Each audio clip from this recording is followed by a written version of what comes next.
The relationship between Origen of Alexandria and the philosophical schools of the Hellenistic time is highly debated among scholars. The debate regarding the importance of Greek philosophy in his thought has been going on for about a century, yet scholarship has not reached a consensus. Some, such as the School of Münster, argue that Origen should be classified among the Greek philosophers, thus emphasizing Origen's philosophy rather than his theology.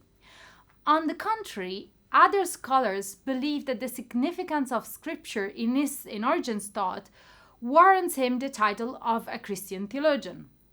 This issue was not trivial during Origen's lifetime and also for his legacy, as accusation of being too aligned with philosophical methods and even favoring them over Christian teachings were frequently made by his opponents during the lengthy Origenist controversies.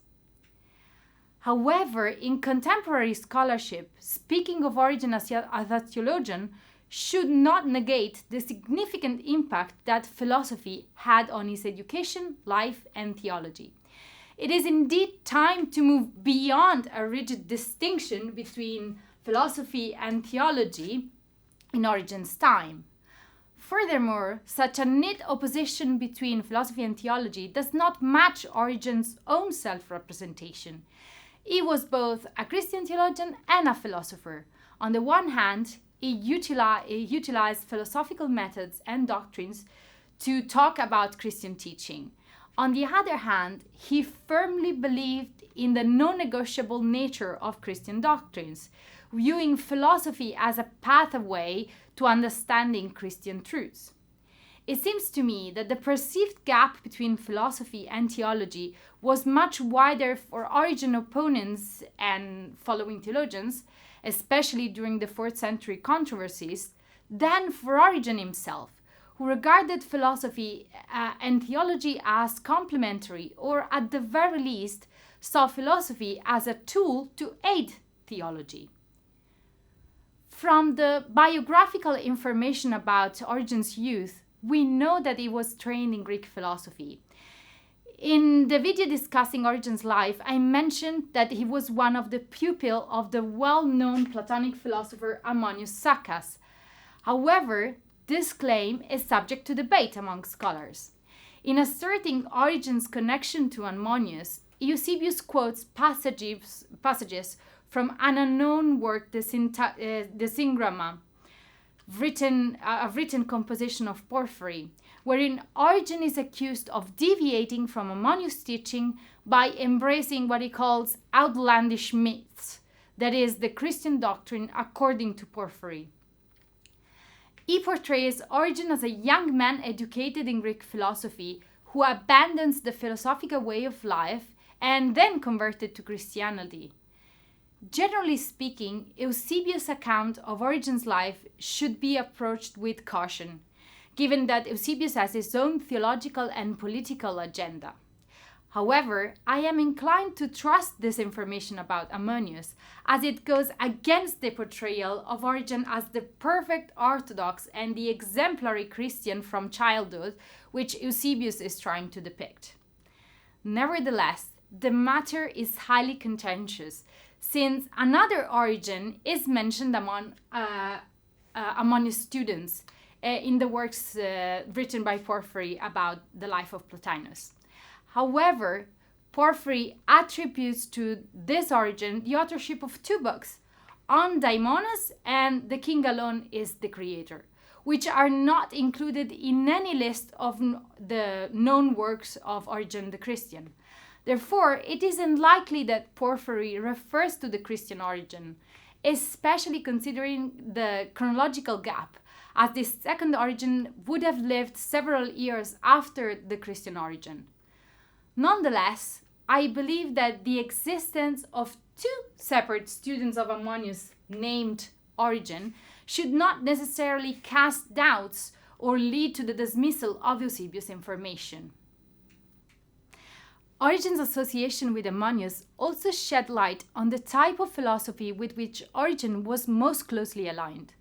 Unfortunately, Origen's own exegetical works provide limited insight into this regard. as he rarely directly quotes pagan philosopher in his exegetical works. According to Jerome's letter 70, however, Origen composed a work titled Stromatids, in which he referenced several philosophers such as Plato, Aristotle, Numenius, and Cornudus, suggesting their potential usefulness in aiding Christians' understanding of religious mysteries. Regrettably, however, this work has not survived, and most of what we know about Origen's knowledge of Greek philosophies is derived from Origen's Contra Celsum, where he predominantly references Stoic and Platonic philosophies. Recent studies also suggest that Origen may have had indirect exposures to peripatetic doctrines, but possibly through the mediation of others' philosophical perspective. In this video, I'd like to present 4 examples of how Origen incorporates philosophical doctrines into his theology. In the description of material bodies, Origen adopts the perspective of Alcinous, a Middle Platonic philosopher. Following his thought, Origen conceives corporeal matter as an unformed substratum that changes based on the assumed qualities. As noted by Principali in her study on Origen and Middle Platonism, Origen appears to apply the peripatetic distinction between being per se and being per accidens. And he applies it to the created intelligence known as logoi in the exact formulation of the Middle Platonic Alcinous. Thus, for Origen, the logoi's material substance changes according to the qualities they assume, but it can also always remain the same substance. As a second example, I'd like to quote Origen's Trinitarian model, which distinguishes between the Father and the Son. And again, it's influenced by Alcinous, but also Numenius. They formulated the difference between protostheos and deuterostheos, where the second divine entities derive its qualities from the first. In Origen's system, the Son is divine only insofar as he participates in the Father's divinity, thus reproducing the same dynamic of Alcinous and Numenius' system. A third example can be found when Origen talks about wisdom, the first epinoia of the Son. She is the first production of the Father and encompasses all the archetypes of intelligible forms within herself.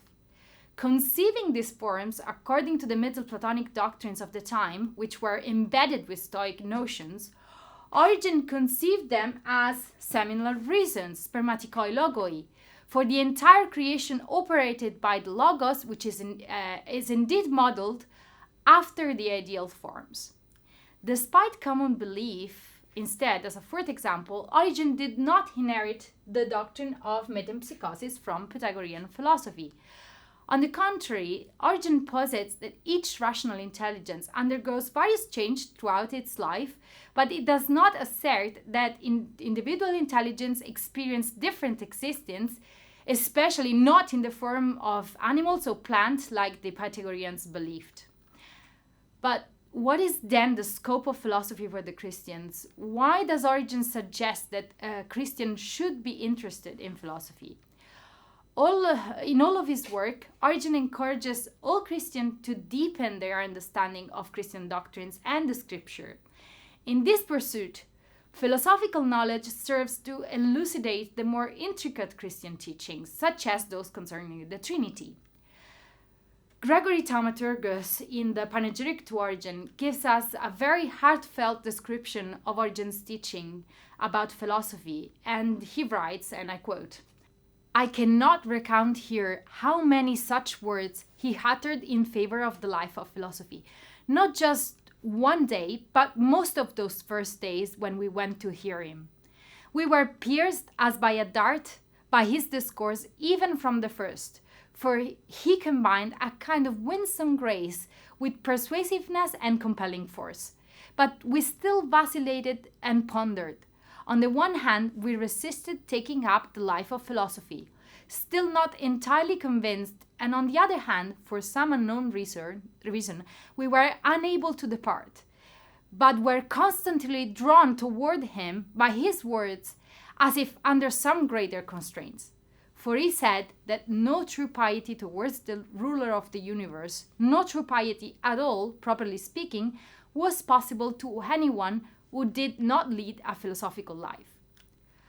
According to Gregory's testimony, Origen was equally enamored with philosophy and the Christian message, seeing them as complementary rather than conflicting.